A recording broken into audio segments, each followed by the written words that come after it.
Halo guys, kembali lagi di channel Gudi TV. Bagaimana kabar kalian hari ini? Setelah menyaksikan Mulyono balik ke Solo, pasca mewariskan hutang yang begitu besar terhadap rakyatnya sendiri dan melakukan kerusakan-kerusakan yang begitu dahsyat untuk negeri ini, Mulyono berhasil mewariskan kekuasaan terhadap anaknya. Dan naasnya, Mulyono juga berhasil mewariskan kedunguan pada pengikut-pengikutnya, kata netizen. Nah, untuk itu Mimin kali ini ingin menyajikan sebuah komentar-komentar lucu netizen terhadap Pak Mulyono. Saya kira apa yang menjadi komentar netizen ini sangat beragam dan cukup menghibur kita semua dan mencerdaskan kita semua yang menyimak, kecuali kaum 28% atau kaum projo. Tentu mereka akan kepanasan ketika mendengar ini atau melihat video ini. Nah, untuk itu langsung saja kita simak videonya seperti apa. Silahkan sahabat-sahabat komentar. Lemes banget, lagi sakit ya. Gimana nggak sakit? Saya nggak tahu apa-apa. Diwariskan hutang sama si Mulyono, sedangkan anaknya diwariskan kekuasaan. Tapi yang aneh pendukungnya kok bangga, yang diwariskan kedunguan.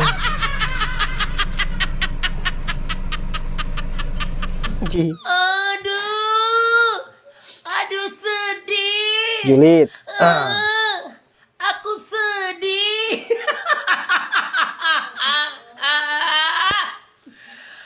Citra yang dibangun sama Jokowi selama 10 tahun hancur dalam 1 jam. Kenapa bilang hancur? Yang menghancurkan siapa? Seorang Prabowo. Dalam pidatonya Prabowo, jangan ini sama G30 sama ini. Ya, intinya jangan percaya sama framing-framingan yang selama ini diciptakan sama Jokowi. Jangan sampai percaya. Jokowi menciptakan framing-framing, ya kan? Citra-citra kepalsuan itu sampai membayar buzzer setiap tahunnya triliunan. Wow, dihancurkan sama Prabowo dalam sekejap. Aduh, aku sedih. Aduh, aku sedih nih.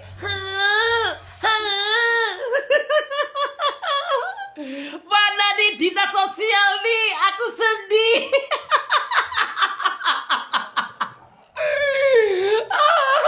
Orang viral di sosial media kok nyarinya dinas sosial. Salam waras. Yang sabar ya Pak, dia mah orangnya suka begitu. Gimana kalau kita gas Pak? Gas lah. Kukira kamu baik, Ternyata bisa mengayomi. Ternyata sama saja. Sabar ya Pak. Mulyono. Ternyata Mulyono terciduk di acara hari ini. Bukan tadi gegereng kembang aja, tapi Mulyono juga mengintip-ngintip ini. Kacau ini. Tapi ini Mulyono KW. Inilah Mulyono. Gimana Pak Mulyono hari ini? IKN gimana IKN?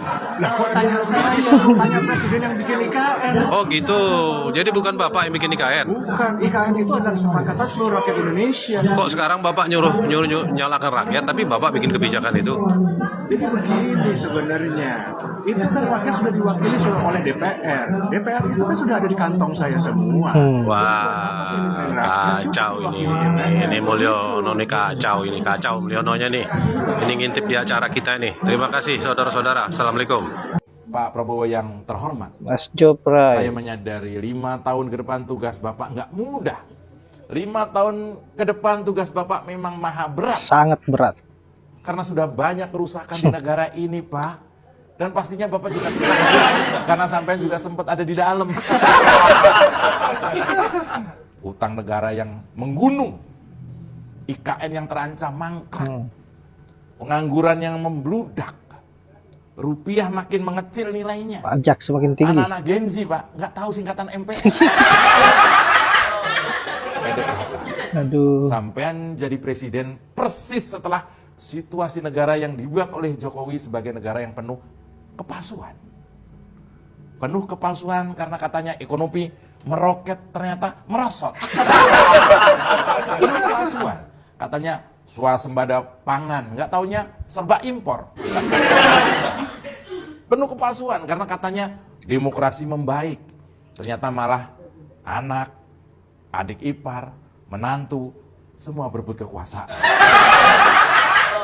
Maka melalui konten saya ini Pak, izinkan saya mengucapkan selamat memikul tugas sebagai Presiden Republik Indonesia. Selamat mencermati apa saja prioritas demi menyelamatkan para korban Raja Jawa. Pesan saya buat Pak Prabowo, jangan sampai mengulangi kesalahan yang sama. Kesalahan yang sangat disengaja oleh presiden sebelumnya. Memanipulasi konstitusi, mendahulukan keluarga, menghamburkan uang negara, dan punya anak fufu fafa. Saya yakin Bapak tahu, tapi pura-pura nggak tahu sampai saatnya tiba. Selamat bekerja Pak Prabowo. Kalau perlu pengganti wapres, saya siap mencari secepatnya.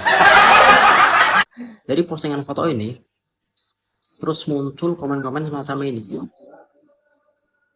Ini adalah contoh kegagalan logika strawman fallacy atau kesesatan berpikir manusia jerami.